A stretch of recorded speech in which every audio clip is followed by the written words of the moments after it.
Au TEP, les frères et sœurs, bienvenue dans cette nouvelle vidéo et c'est toujours un plaisir pour nous de revenir dans une nouvelle vidéo. Si c'est la première fois que vous voyez, mettez-nous des pouces, mettez-nous de nombreux pouces et abonnez-vous. Partagez ces vidéos parce que l'Afrique s'est déjà réveillée et on est en train de s'éveiller. Les circonstances nous sont favorables, oui. À l'aide du verso, les circonstances sont favorables et il y a des signes, des piliers. L'administration américaine est en train de donner un coup de pouce à l'éveil de l'Afrique. Donc si vous voulez en savoir plus, vous vous installez confortablement et on va déballer dans le coup de pouce qui vient. On célèbre ici la renaissance de l'Afrique. Et l'Afrique est en train de renaître. Toutes les actions qu'on est en train de prendre sur la scène internationale favorisent cette poussée. Nous allons faire le tour de l'actualité internationale comme chaque week-end pour essayer de comprendre comment l'Afrique s'éveille et se réveille. Et d'entrée de Dieu, nous allons dire bravo à nos nombreux présidents qui poussent à cet éveil et même des forces de l'extérieur qui poussent à cet éveil. Donc si vous avez fait ce que je vous ai dit tantôt, ça doit mettre des pouces, de nombreux pouces, vous abonner, cliquez sur la notification et surtout partagez cette vidéo. On va entrer dans le vif du sujet. Il ne se passe un jour aujourd'hui, depuis le 20 janvier, sans qu'on ne parle des États-Unis, sans qu'on ne parle des décrets qui ont signé et qui ont un impact sur la scène internationale et notamment en Afrique. Donc, c'est important qu'on essaie de revoir ces éléments pour qu'on ne rate pas le coche. Et il y a un éveil même sur d'autres plans, ce n'est pas seulement sur le plan géopolitique, c'est même sur le plan scientifique, où les Africains se mettent déjà en valeur sur le plan scientifique. Et nous allons en reparler dans une autre vidéo. Mais pour aujourd'hui, on va voir les ramifications, les conséquences géopolitiques de l'arrivée de Donald Trump au pouvoir.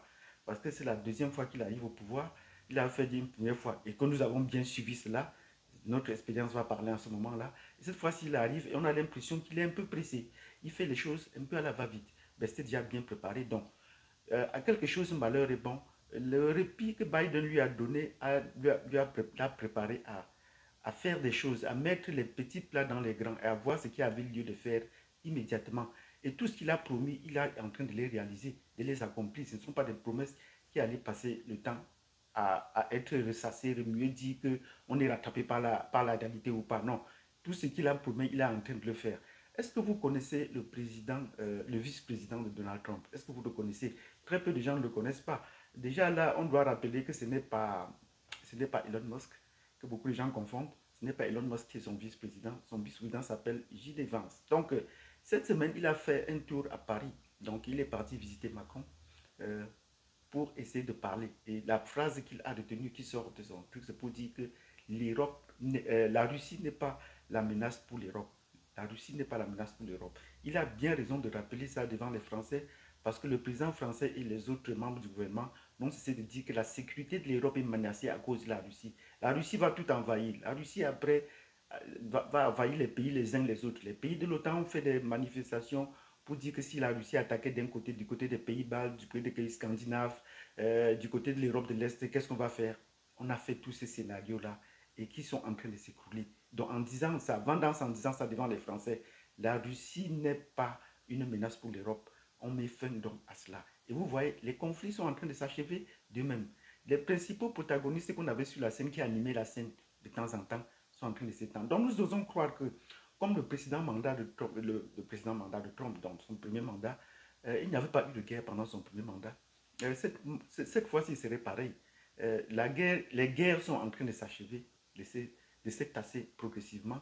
Même si les gens l'ont oublié, Trump a demandé qu'on bombarde la Somalie. Oui, Trump, il y a 2 semaines, a demandé qu'on bombarde la Somalie. Dès la première semaine de son mandat, on a bombardé, les États-Unis ont bombardé la Somalie. Et c'est passé sous silence.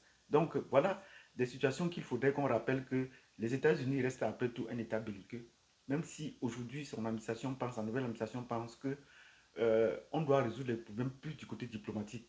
Mais là, maintenant, le président s'y arrive en tant qu'un homme d'affaires. Donc, il ne faut pas faire sa lecture comme un homme politique. Il n'est pas un homme politique, c'est un homme d'affaires. Donc, il passe sur les finances et sur l'économie. Et c'est où il va mettre la pression le plus. Donc, après la visite de J.D. Vance à Paris, on a vu également qu'il y a eu un coup de fil entre la nouvelle administration américaine et la Russie. Donc, Biden et Poutine se sont appelés, oui, ils se sont congratulés mutuellement. Voilà, nous leur disons bravo, parce que là, les deux superpuissances qui se mettent la main dans la main pour travailler sur la paix, c'est une chose. Conséquence de cela, il s'est invité pour montrer sa bonne foi, et Trump s'est invité à Moscou, et son invitation a été acceptée par les autorités russes. Et ils ont été promis également qu'ils vont revenir à Washington, que Poutine va visiter Washington. Nous disons bravo. Et tout cela sans les Européens. Où sont les Européens dans tout cela? Les Européens ne sont pas là. On a préféré envoyer le vice-président pour s'occuper des détails. Voilà ce que l'Europe est devenue aujourd'hui, s'occuper des détails. Et un sommet va s'organiser à Munich en Allemagne qui va regrouper donc les principaux partenaires du monde. Oui, les États-Unis, la Russie et la Chine. Voilà. Et ils sont en train de faire la carte du monde à eux deux déjà. La Chine aussi de son côté. Donc vous voyez, les États-Unis sont en train de refaire leur part, agrandir leur espace, leur empire au niveau de l'Amérique et même ailleurs dans le monde. On va revoir. La Russie fait pareil. Et on a la Chine aussi de son côté qui fait pareil. Donc, on ne sera pas surpris que Taïwan soit annexé. Parce que chacun prend un peu ce qu'il prend à la hauteur de ce qu'il peut. Bon, parce que quand les États-Unis viennent d'annexer le Panama, donc le Panama est passé, le canal du Panama est passé sous leur contrôle. Et nous leur disons bravo. On croyait que ça devait se faire par les armes. Non, ça ne se fait pas par les armes. Mais les États-Unis profitent, ou le président Trump profite d'une ambiance très clémente, très favorable pour lui. Parce qu'au Groenland comme au Canada, on va passer aux élections bientôt. Et vous comprenez qu'avec une telle, aucun candidat ne peut échapper à sa prise de position pour ou contre. Et les États-Unis peuvent peser de leur poids pour un candidat qui leur est favorable et le soutenir à fond pour faciliter cette annexion dont on parle tant depuis. Donc, vous voyez que ce soit le cas du Groenland ou le cas du Canada, on a l'impression que les carottes sont déjà cuites. Sauf si, retournement à dernière situation ou peut-être un recul, on ne voit pas comment est-ce que ces territoires vont échapper à la domination ou à l'impérialisme, comme on peut bien l'appeler, l'impérialisme américain. Ben, du côté de l'administration américaine, on pense que c'est pour le bien de ces peuples-là, pour essayer de les relever. Parce que nous vous disons, ici au Canada, les salaires sont plus bas par rapport aux États-Unis. Donc c'est la raison pour laquelle les entreprises américaines préfèrent venir fabriquer leurs produits au Canada, parce que les salaires sont bas et les délais de traitement sont très courts. Donc vous voyez que de là, il n'y a qu'à annexer le Canada pour faciliter dans ces échanges et remonter le niveau de vie et du salaire, mais ça va passer par une crise. Ça, c'est inévitable, ça va passer par une crise. Ça, ceci dit, pour la scène internationale, nous allons maintenant voir ce qui se passe sur la scène africaine. La semaine dernière, nous avons félicité le couple Sonko et Faye, Diomaye Faye. Nous l'avons dit bravo pour toutes les décisions qu'ils ont prises au niveau interne. En annulant le projet de pêche, qui est-ce qui va prendre le projet de pêche dans les eaux si le Sénégal a les moyens déjà de s'acheter les bateaux pour essayer de produire la pêche et garder ces produits-là, nous disons bravo pour cela. Et essayer de dédommager les familles. Donc, il faudrait qu'on remonte aussi à d'autres familles, pourquoi pas jusqu'aux tirailleurs sénégalais. Et de ce côté, nous le disons bravo. Il faudrait qu'on prenne donc souvent ces initiatives-là nous-mêmes avant de donner la facture aux Français. Si quelque part certains Sénégalais sont tombés à cause des bavures françaises, il faudrait bien que ces pays-là, il faudrait bien qu'on leur donne la facture à payer, même par les entreprises qui sont sur place. Nous en avons les moyens, nous l'avons dit bravo. Et du côté de l'AES, nous continuons à leur dire bravo, parce que les choses vont bon train de ce côté, sur le plan économique et financier. Oui, mais ce qui a le plus frappé de ce côté, c'était que ils ont plus, mis en branle le passeport diplomatique.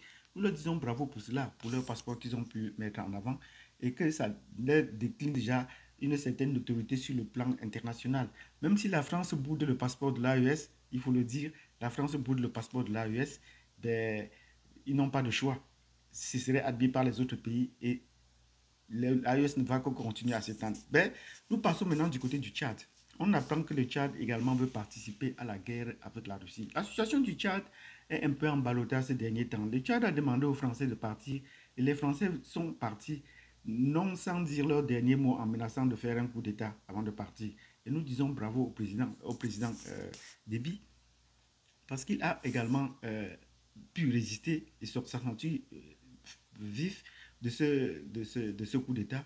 Mais il a demandé aux troupes turques de venir s'installer au Tchad.